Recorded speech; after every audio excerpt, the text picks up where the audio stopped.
You don't belong here. The words cut through the lobby like broken glass. Sharp. Final. Naira stood there, rain-soaked dress clinging to her thin frame, water pooling at her feet on marble, so clean it reflected the chandelier above. She didn't move, didn't blink.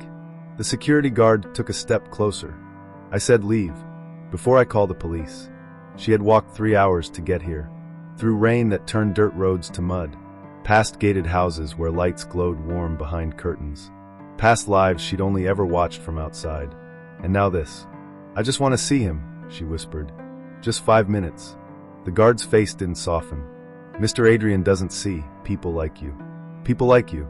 Those 3 words. She'd heard them her whole life. Different voices. Same meaning. You're not enough. You don't belong. You never will. Hello, family. Welcome back. Before we dive deeper into this story, and trust me, you'll want to hear every word, I have one small request. Subscribe. Not just for me, but because these stories matter. Every subscription helps us build something bigger than entertainment. We're creating hope. We're giving voice to struggles that too many people face in silence. Women who've been erased. Children who've been forgotten. Your support keeps these stories alive. And please, let me know in the comments where you're watching from. I love knowing this community spans the world. Now, let's continue. Naira turned to leave. Slowly, like her bones had turned to lead. She'd almost reached the glass doors when she heard it. Wait! His voice. Adrian stood by the elevator, still in his business suit, tie loosened. He looked tired, older than his 32 years. Let her through, he said quietly.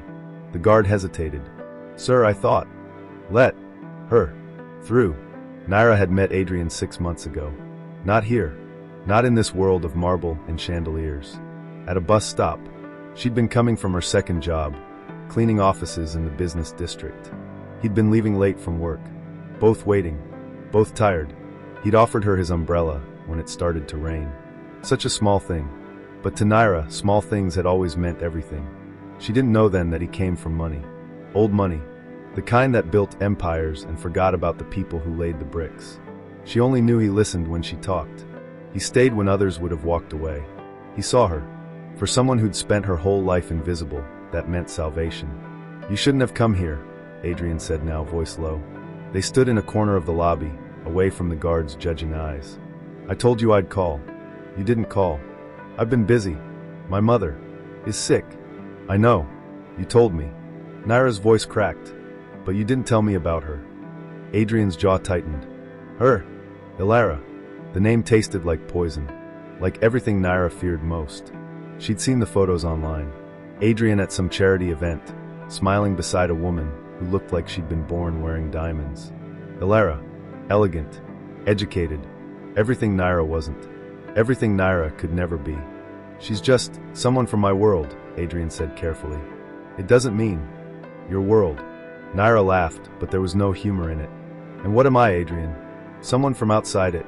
That's not what I meant. Then what did you mean? He didn't answer. And in that silence, Naira felt it again.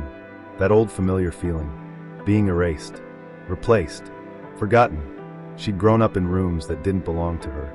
Passed between relatives who saw her as a burden. Fed when convenient. Loved never. She learned early, nothing is given. Everything must be taken, or it will be taken from you. She'd watched rich people her whole life.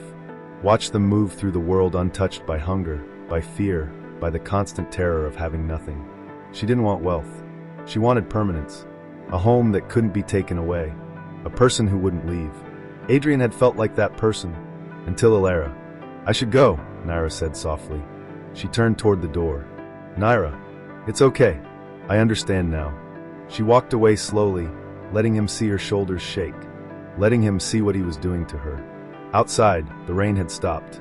But inside her chest, something had shifted. Hardened. She'd spent her whole life losing. Not anymore. Adrian called 3 days later. Naira let it ring 4 times before answering. Not because she was playing games. Because her hands were shaking so badly, she couldn't hold the phone steady. I'm sorry, he said. No hello. No small talk. Just those 2 words, heavy with guilt. For what? She asked. Her voice came out calmer than she felt. For how I made you feel. For everything. She closed her eyes. Pressed the phone closer to her ear. This was the part she was good at. The part she'd learned from years of reading people who had power over her. Knowing when to push, when to retreat, when to make them feel like they were the ones breaking. You don't have to apologize, Adrian. You didn't promise me anything. That's not true. You have a life. A real life. With real people in it. She paused. Let the silence stretch. I was stupid to think I could fit into that. Don't say that. Why not? It's true. She kept her voice soft. Wounded. Women like Alara, they belong in your world. They know the right things to say. The right way to dress. They didn't grow up wondering if there'd be food tomorrow. Naira, I'm not angry. I promise. I understand now. Another pause. Longer this time. Then, have dinner with me. Tonight. Please. She smiled. He couldn't see it, but she smiled. Okay, she whispered. If you're sure. I'm sure. She wore the only dress she owned that didn't have stains or tears. A simple blue thing she'd bought from the second-hand market. She'd washed it 3 times to get the smell of other people's lives out of it. In the mirror, she looked small. Fragile. Good. Adrian picked her up in his car. A sleek black sedan that probably cost more than everything she'd owned in her entire life. He opened the door for her. Smiled that gentle smile that had made her believe, once, in fairy tales. You look beautiful, he said. She looked down. You don't have to lie. I'm not lying. But she could see it in his eyes. The comparison. Her in her second-hand blue dress. Alara in whatever designer perfection she probably wore without thinking. The restaurant was quiet. Expensive. The kind of place where they brought you water in crystal glasses, and the menu had no prices. Naira's stomach twisted. Not from hunger. From the weight of not belonging. Order anything you want, Adrian said. She chose the cheapest thing she could identify. A pasta dish. He ordered wine she'd never heard of. They talked. Or rather, he talked and she listened. The way she always did.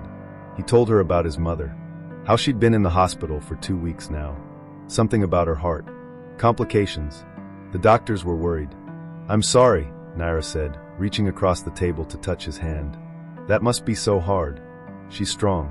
She'll pull through. But there was doubt in his voice. And something else. Fear. Naira filed that away. Fear was useful. Fear made people need comfort. Need someone to lean on. Need her. And Alara? The name slipped out before she could stop it. I'm sorry. I shouldn't have. She's been helping, Adrian said quietly. With my mother. She's good at that kind of thing. Organizing. Talking to doctors. Of course she was. Women like Alara were always good at everything. That's kind of her, Naira said. And she meant it. Or at least, part of her meant it. The other part, the part that was growing stronger each day, wanted to ask, but who holds you at night? Who listens when you're scared? Who loves you the way I do? Who needs you the way I do? After dinner, he drove her home. Not to her actual home. The cramped room she shared with 2 other girls in a building where the electricity worked 3 days a week. She'd told him she lived with her aunt. Somewhere respectable. He stopped the car outside a house she'd pointed out weeks ago. A stranger's house. Thank you, she said. For tonight. For seeing me. Naira. He turned to face her. I don't want you to feel like you're competing with anyone. You're not. But she was. She'd been competing her whole life. For food. For space. For a place to sleep. For someone to remember her name. This was just another competition. And she was learning the rules. He kissed her. Soft. Careful. And when he pulled away, she saw it in his eyes. Guilt. He was thinking about Alara even while kissing her. Naira walked to her real home through dark streets. She didn't cry. She was done crying.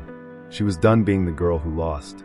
By the time she reached her room, her mind was already working. Planning. Calculating. Surviving. This story continues because you're here. If you haven't subscribed yet, I'd love for you to join our family. Together, we're building more than a channel. We're creating hope for women and children who've been silenced. Drop a comment and let me know where you're watching from. Your voice matters here.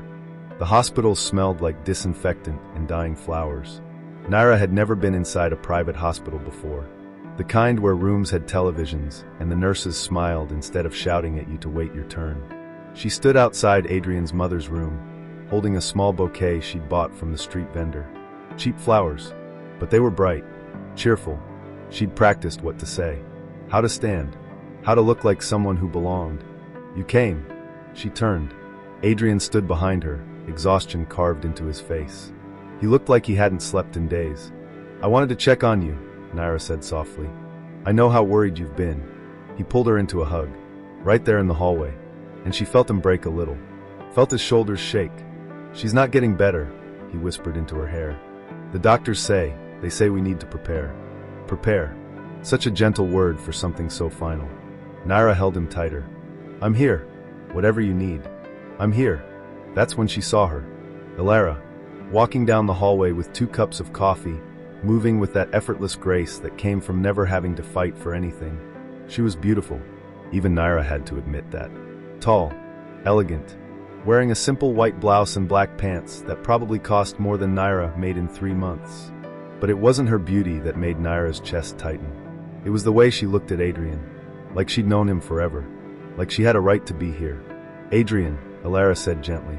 She handed him one of the coffees. Then her eyes moved to Naira.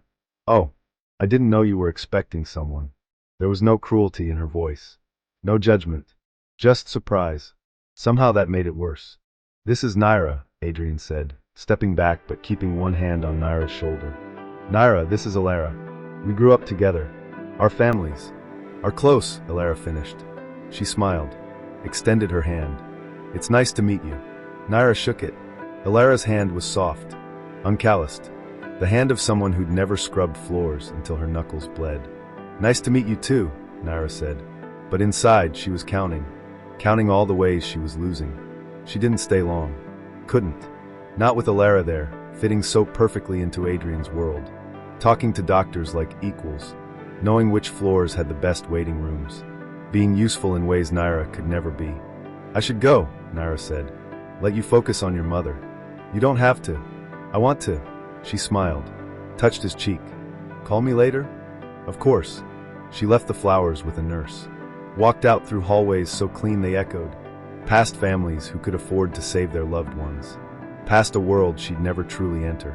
He didn't call. Not that night. Not the next day. Naira told herself it was because of his mother, because he was grieving, stressed. But she'd seen the way Ilara looked at him, and worse, the way he looked back. Not with passion, nothing so obvious, but with comfort, familiarity, trust, the things that mattered more than passion, the things that lasted. 3 days later, Naira made a decision. She went back to the hospital, not to see Adrian, to learn. She watched from the cafeteria, observed the patterns, noted when the nurses changed shifts, when security was lightest, when Adrian and Ilara came and went. She wasn't planning anything. Not yet. She was just preparing. The way you prepare when you've spent your whole life one mistake away from losing everything. Adrian's mother needed medication. Naira overheard the nurses talking about it. Strong medication, delivered on a schedule, monitored carefully. The nurses were kind but overworked. Sometimes they rushed. Sometimes they didn't double-check the charts. Sometimes mistakes happened. Naira sat with her coffee thinking, not about hurting anyone, just about possibilities. About how easy it would be for the wrong medication to end up in the wrong floor. About how quickly blame would need to be assigned. About who was there most often. Ilara, always there, always helpful, always touching things with those soft, uncalloused hands. "You're here again." Naira looked up. Ilara stood beside her table, that same gentle smile on her face. "I hope you don't mind," Naira said. I wanted to be close, in case Adrian needed me."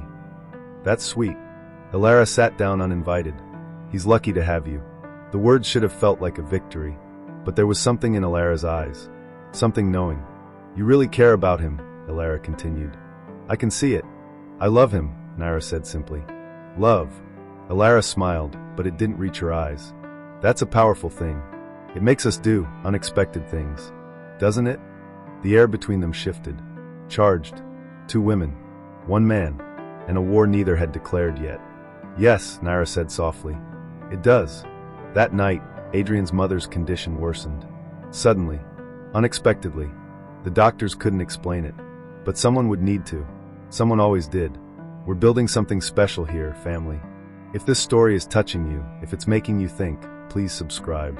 Your support helps us tell stories that matter, stories that give voice to the forgotten and hope to the broken. Comment below and tell me, have you ever felt invisible? Let's talk. You're not alone. Someone made a mistake. The doctor's voice echoed through the private room. Sharp. Accusing. Adrian stood frozen, his mother's hand limp in his grasp. Machines beeped their mechanical sympathy. The old woman's breathing had become shallow, labored. Worse than before. Much worse. What kind of mistake? Adrian's voice came out strangled. The doctor held up a chart.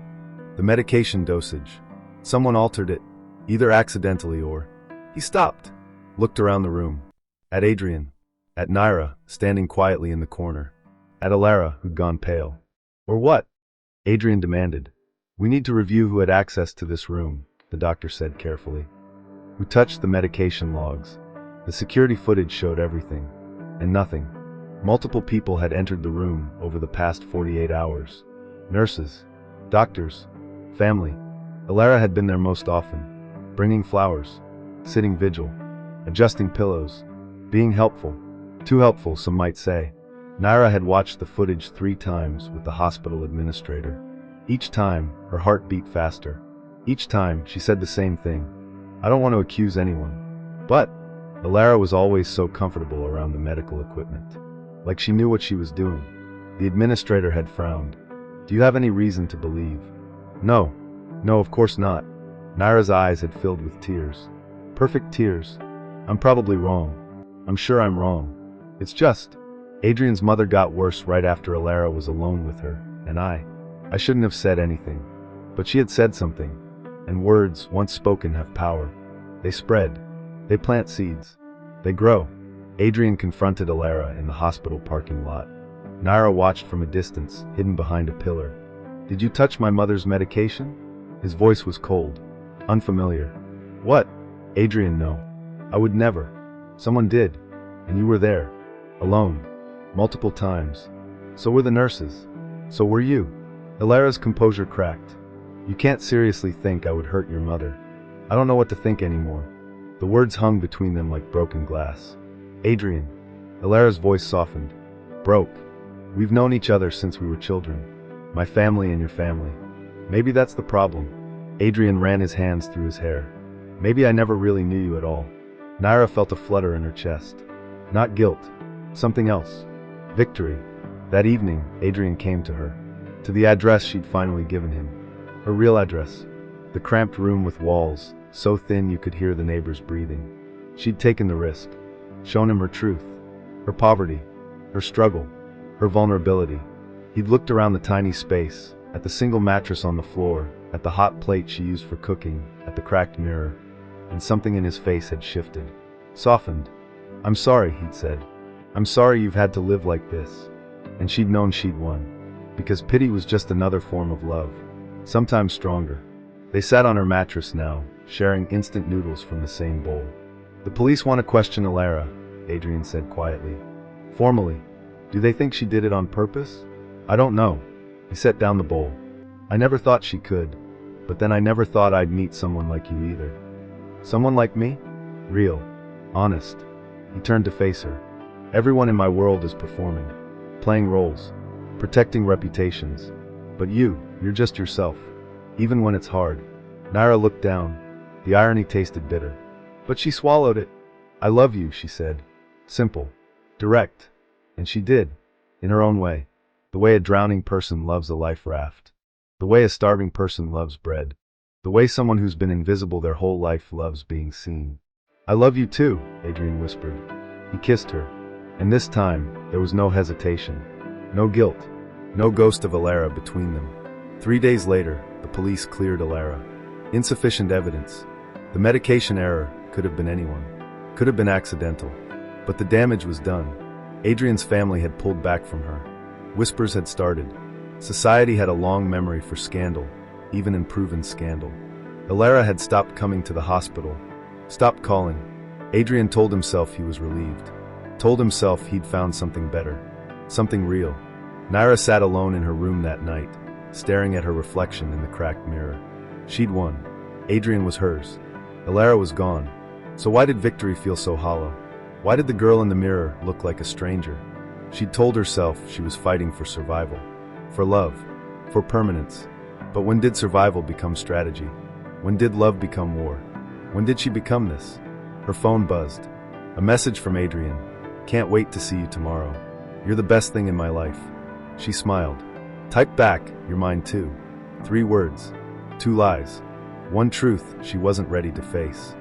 I'm pregnant. 2 words. Alara said them standing in Adrian's office doorway, 3 weeks after the scandal had died down. 3 weeks after she'd disappeared from his life. 3 weeks after he'd convinced himself he was better off. Adrian's world tilted. What? I'm pregnant, she repeated. Calmer this time. Her hands rested on her stomach. Protective. It's yours. The office suddenly felt too small. Too hot. That's not, we only. His mind raced back. One night. Months ago. Before Naira. Before everything got complicated. Before he'd chosen. I know the timing is terrible, Alara said. Her voice was steady, but her eyes weren't. I know what people think of me. Well, you might think. But I needed you to know. Does anyone else? No.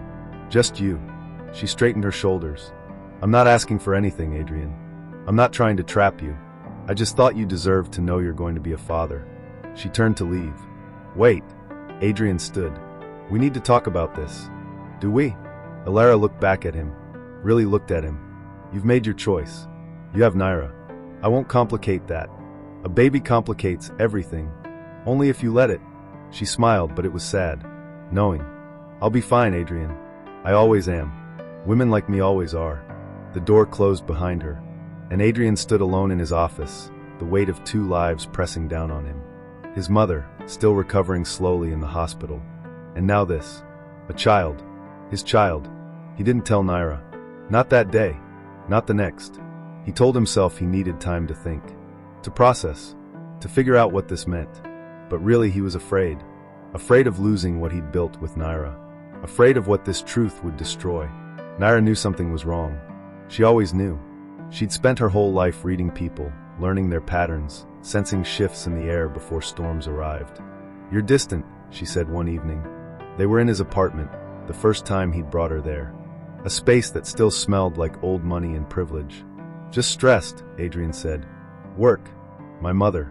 Everything. Is it Alara? His face gave him away before his words could. She came to see you, Naira continued. Not a question. A statement. How did you? I saw her car outside your office. A lie, but a useful one. What did she want? Adrian's silence stretched too long. And in that silence, Naira felt it again. That old familiar terror. Being replaced.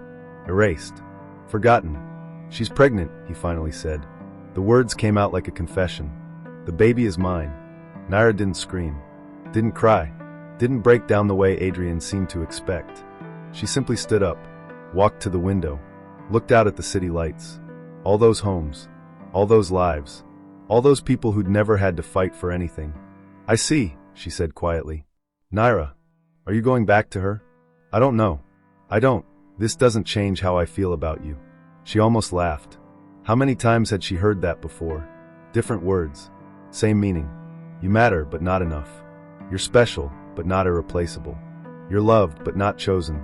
A child changes everything, Naira said, still staring out the window. You know that. I know. Your family will expect you to do the right thing. Yes. Alara comes from your world. She makes sense. I never did. That's not. It's okay, Adrian. She turned to face him, and her smile was gentle, understanding. I always knew this was temporary. Girls like me don't get forever. Don't say that. But they both knew it was true. She left his apartment that night, walked through streets that had started to feel familiar, past shops she'd imagined browsing freely one day, past a life that had almost been hers. Almost. She should have felt destroyed, devastated, defeated. But instead, she felt something else. Clarity. She'd been playing the wrong game, trying to win Adrian's heart when she should have been securing her position. Love was too fragile, too easily replaced. But obligation? Necessity? Those were permanent. 2 weeks later, Naira made an appointment at the clinic. Not to end something, to confirm something. She sat in the waiting room, hands folded over her stomach, and thought about timing, about opportunity, about how easy it would be to announce a pregnancy now, before Adrian made his choice, before Alara's claim became absolute. The nurse called her name. Naira stood, and as she walked down the hallway, she felt herself transforming. The girl who'd spent her whole life losing was gone. In her place was someone new, someone precise, someone who understood that in this world, you don't wait to be chosen. You make yourself necessary. That evening, she called Adrian. "I need to see you," she said. "I have something to tell you." "What is it?" "Not over the phone. Please." She heard him hesitate, heard him sigh, heard him make the choice that would seal everything. "Okay, I'll come over." Naira hung up, looked at herself in the cracked mirror one last time. The girl looking back was a stranger, but strangers survived, and survival was all that mattered. Family, we've reached the end, but the story isn't over. Not really. These characters live on in the choices we make when we're desperate, when we're afraid, when we convince ourselves that winning is the same as being loved. If this story moved you, challenged you, made you think, please subscribe. Through your support, we shine light on the shadows where too many people suffer in silence. Comment below. What would you have done in Naira's position? No judgment, just truth. Thank you for being here. Thank you for listening. Until next time.